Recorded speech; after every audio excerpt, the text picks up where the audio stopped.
दिया गया है बिंदु ए -4,0, बिंदु बी 4,0 और बिंदु सी 0,3 एक त्रिभुज के शीर्ष हैं, वह त्रिभुज होगा।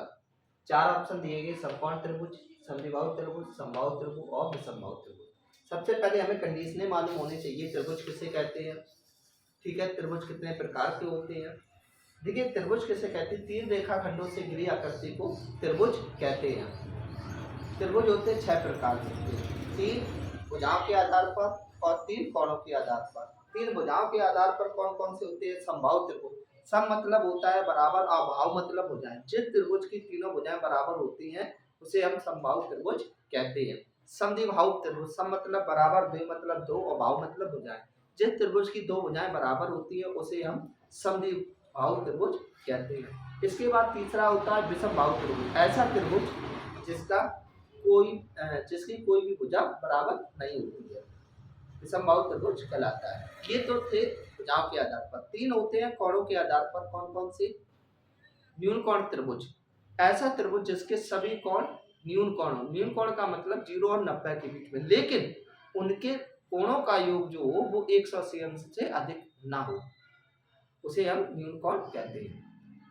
इसके बाद होता है समकोण त्रिभुज, ऐसा त्रिभुज जिसका एक कोण 90 अंश हो और 2 कोण न्यून कोण हो, लेकिन इनके में भी कंडीशन वही है, इन तीनों कोणों का योग 180 अंश ही होना चाहिए, तो आपका समकोण त्रिभुज हो जाएगा।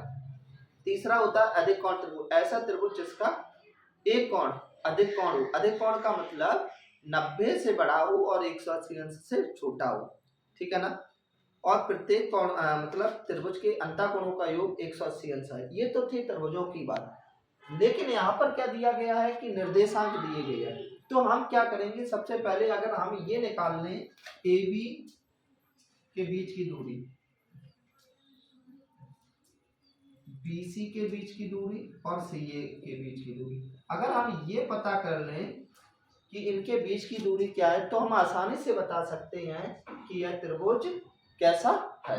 तो आइए हम इसे सॉल्व करते हैं। तो AB के निर्देशांक 4,0, B के निर्देशांक 4,0, इसे x1 y1 x2 y2, बीच की दूरी AB के बीच की दूरी होती है √x1 माइनस x2 का square plus y1 minus y2 का स्क्वायर। इधर देखेंगे x1 आपका क्या -4 का वर्ग प्लस y1 0 और y2 0 माइनस 0 का वर्ग -8 का वर्ग प्लस 0 का वर्ग, 8 का वर्ग होता है 64। देखिए यहाँ पर माइनस आया है और घात अगर आपकी सम है तो हमेशा क्या होगा, प्लस में रहेगा। कैसे, -1 का अगर सम घात है तो हमेशा क्या रहेगी, प्लस का 1, और अगर विषम घात है तो हमेशा जो भी आएगा वो माइनस में आएगी संख्या। 0 जोड़ेंगे वही पढ़ना रहेगा, 8 मात्रा। इसके बाद BC निकालेंगे तो B के निर्देशांक 4,0 और C के निर्देशांक 0,3, तो इसे मान लेंगे x1 y1 x2 y2। तो इसमें भी वही बीच की दूरी निकालेंगे, AB रूट फॉर्मूला यही रहेगा। तो अब इसमें 4 माइनस 0 प्लस 0 माइनस 3 का वर्ग, तो 4 में से जाएगा कितना बचेगा, 4 वर्ग चला गया, वर्ग प्लस -3 का वर्ग, 4 का वर्ग कितना होता है 16, 3 का वर्ग 9, 16 को 9 से जोड़ देंगे 25 और 25 किसका होता है 5 मात्रक। इसके बाद हम निकालेंगे C